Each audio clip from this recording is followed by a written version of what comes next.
Olá, seja muito bem-vindo ao nosso canal. Hoje nós vamos falar sobre um dos direitos mais importantes das pessoas autistas, que é o direito à saúde. Se você é pai, mãe ou familiar de um autista, provavelmente já se deparou com dificuldades para conseguir terapias com planos de saúde, dizendo não, ou até mesmo com cobranças surpresas. Nesse vídeo eu vou te explicar tudo, como garantir tratamentos, o que fazer quando o plano nega, quais são os problemas com carência, os efeitos do rol da ANS e como enfrentar cobranças abusivas.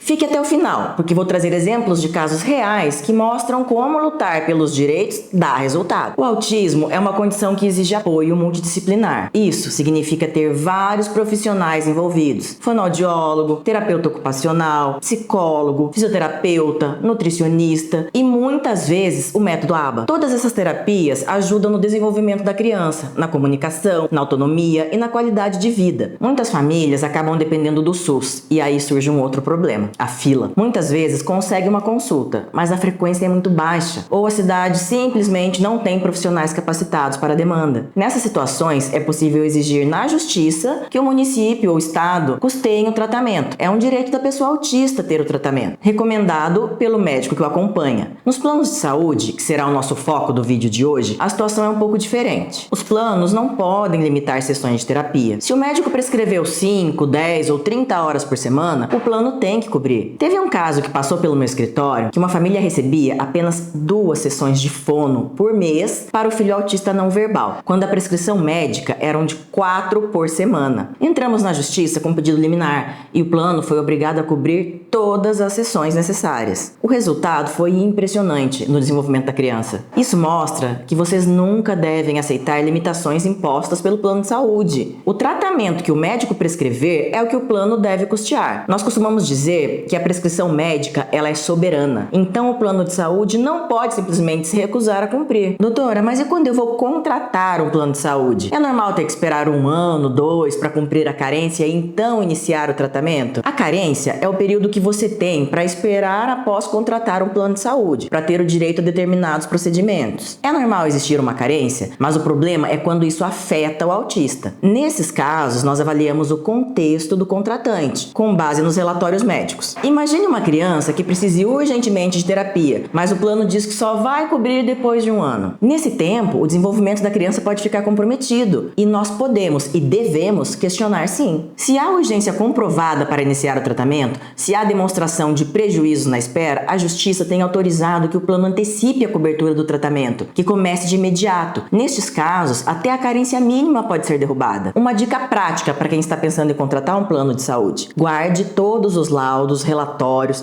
indicações de urgência. Isso vai ser a chave para convencer o juiz que não é possível esperar o tempo da carência. As negativas também são uma situação frustrante para as famílias. Muitas vezes o plano diz não cobrimos esse tratamento, ou o profissional não é credenciado à nossa rede, ou então não está no nosso contrato. A verdade é que quando o médico prescreve, o plano não pode se negar. O rol da ANS ele é uma referência, mas ele não limita a vida. É o médico quem sabe o que o paciente precisa, não a operadora. Eu tive um caso recente aqui no escritório em que o plano negou a cobertura ABA, dizendo que não estava no contrato. Um verdadeiro absurdo. Foi preciso então a gente acionar a justiça, pois o plano negou resolver de forma administrativa. Mas em poucos dias conseguimos uma liminar que garantiu todas as horas de terapia. Para mim foi um dos casos mais emocionantes, pois a mãe me ligou chorando de alegria, porque não sabia mais como que ela ia continuar pagando todo o tratamento de forma particular. Então, se o plano negar, não aceite. E se não conseguir de forma administrativa, diretamente com o plano, existem caminhos jurídicos para garantir o tratamento. Eu havia mencionado um pouco atrás o famoso rol da ANS. Nos últimos dias, ouvimos falar muito sobre a mudança que o STF fez nesse rol, que antes era exemplificativo e agora passou a ser taxativo. Mas primeiro, o que é esse tão falado rol da ANS? O rol da ANS ele é uma lista de procedimentos que os planos de saúde devem cobrir. Hoje, ele voltou a ser taxativo. Isso quer dizer que, na visão da agência, só o que está listado deve ser custeado pelo plano. Quando o rol era exemplificativo, ele servia como uma referência de tratamentos, mas não restringia apenas ao que estavam na lista. Agora, com essa mudança, passa a ser uma lista mais engessada. Mas essa não é uma regra absoluta ainda. A nova decisão diz que mesmo com o rol taxativo, se o médico prescrever e existe evidência de eficácia no tratamento, o plano terá que cobrir. Essa comprovação agora se tornou mais robusta, exigindo inclusive parecer de órgão órgãos como o Natjus, estudos científicos comprovados. Nessa hora, vale lembrar a importância de se contratar um advogado especialista em direito dos autistas e em direito à saúde, porque eles sabem como fazer a comprovação fundamentada para ter um bom resultado do seu processo. Mas enfim, mesmo que o plano use o rol como desculpa, a família não está de mãos atadas. Ponto importante: juntar relatórios, pesquisas, evidências do médico aumentam muito a chance de vitória na justiça. Agora, uma outra situação que acontece muito e eu preciso falar com vocês é sobre a cobertura fora da rede credenciada. Isso acontece quando a família já tem um profissional de confiança, já tem um tratamento iniciado com um terapeuta com quem a criança já criou um vínculo e depois o plano de saúde vem dizendo que terá que mudar para uma outra clínica. Essas situações ocorrem quando o plano de saúde troca a clínica credenciada ou quando até então não tinha uma clínica credenciada na cidade do paciente e agora passou a ter. Só que a gente sabe que no autismo esse vínculo é fundamental. Mudar o profissional pode significar um retrocesso enorme no desenvolvimento da criança. Por isso, existem decisões judiciais garantindo o direito da família de manter o profissional, mesmo que fora da rede, com o plano reembolsando para a família ou pagando diretamente a clínica. Aqui no escritório, tivemos vários casos nesse sentido. Em um deles, a criança autista já estava em tratamento multidisciplinar com uma equipe e o plano queria forçar a troca para outra clínica com outros profissionais, agora que passou a ter uma clínica credenciada à rede. Entramos com um pedido liminar e tivemos vitória para manter o paciente na clínica fora da rede coberta pelo plano. No entanto, o plano demorou para cumprir a decisão, mas após diversas movimentações no processo, conseguimos uma decisão do juiz determinando o bloqueio da conta bancária do plano de saúde, penhorando o dinheiro para garantir o pagamento das terapias à clínica. Esse caso mostra como a justiça tem olhado para o lado mais humano, que é o vínculo terapêutico de uma criança autista com os seus terapeutas, e que não pode ser quebrado por mera burocracia. Mas para que o judiciário venha a entender essa necessidade, é preciso uma ação muito bem elaborada, estudada e com muitas comprovações. Eu entendo que muitas vezes as famílias deixam de procurar um advogado com medo dos gastos, da burocracia